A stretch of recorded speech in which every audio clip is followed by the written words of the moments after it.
Est-ce que vous êtes prêts pour une magnifique recette de nouilles avec une petite sauce spicy au beurre de cacahuète? Le tout prêt en 15 minutes top chrono? Non, vous n'êtes pas prêts.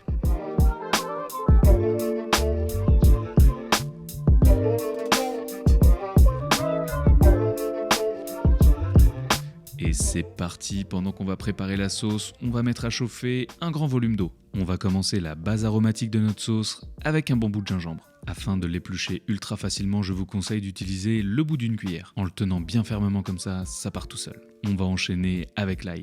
Avec le gingembre, c'est le combo parfait. On enlève délicatement la peau. Et très important, pour avoir une belle texture dans la marinade, on va utiliser une microplane ou un presse-ail, mais on veut vraiment des tout petits bouts. Le fait qu'elle soit en pure et très fine va donner beaucoup de goût, mais pas ce côté désagréable de l'ail. Je vous conseille toujours de commencer par râper l'ail à la microplane et d'enchaîner ensuite par le gingembre. Sinon, les fibres de ce dernier vont venir bloquer la microplane, c'est un enfer. Idem pour le gingembre. À la microplane, ça a un rendu parfait. Je vous propose de faire rentrer la star de la recette, le peanut butter, aka le beurre de cacahuète. Celui-ci vient de chez les copains de Buddy Buddy à Bruxelles. C'est de la frappe atomique. En termes de goût, déjà, c'est dingue. Mais la texture, sans déconner, j'ai envie de plonger dedans. On va en rajouter une belle grosse cuillère. Si vous adorez ça, ne vous empêchez pas d'en mettre un peu plus. Et à l'inverse, si c'est pas votre came, vous pouvez en mettre un peu moins. Il en faut juste assez pour donner une belle texture à la sauce. On enchaîne avec cette magnifique petite huile pimentée dont vous trouverez la recette en fiche info. Elle est pas ultra piquante, mais par contre en termes de parfum,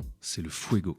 Comme pour le beurre de cacahuète, c'est vraiment à votre convenance, mais je trouve ça assez important d'en avoir un petit peu pour venir contrecarrer le gras de la cacahuète. Cet ingrédient est facultatif, mais si vous arrivez à vous en procurer, foncez. Ce vinaigre noir va venir équilibrer toutes les saveurs du plat, car oui, c'est toujours un jeu de balance. Le piquant, le gras et ici l'acidité. Il manquerait pas un petit quelque chose d'ailleurs? Et oui, l'aspect salé, qu'on va aller chercher avec une belle sauce soja. Ah, et petite information, la sauce soja sucrée, traditionnellement, ça n'existe pas. C'est une invention très occidentale. Donc on essaye de pécho une bonne sauce soja. Et maintenant qu'on a tous les ingrédients, on peut mélanger tout ça.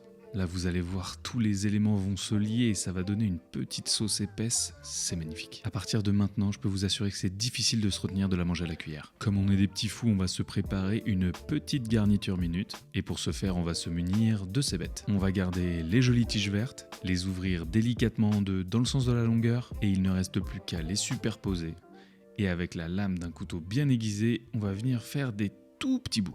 C'est comme tout, plus c'est fin, plus la texture et le goût seront agréables en bouche. Ah, petit tips déco, essayez de partir en biseau vers la fin de la tige afin de faire ces jolies petites bandes.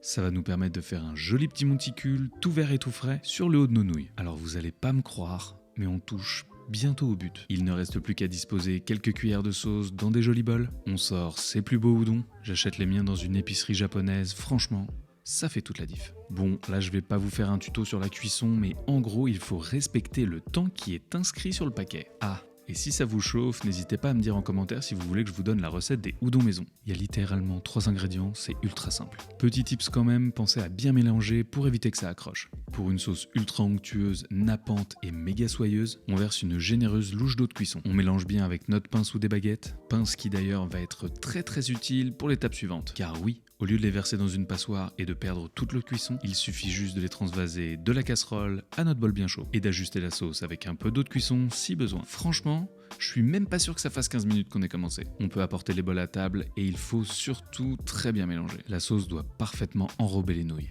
Comme je suis totalement accro, je vais rajouter 1 à 2 cuillères d'huile pimentée. Visuellement, c'est super canon et ça va développer des odeurs de dingue quand on va se pencher sur le bol. Pour la beauté et pour le petit goût, du sésame noir et du sésame blond, notre joli petit monticule de verdure. À vos baguettes, c'est l'heure de se goinfrer.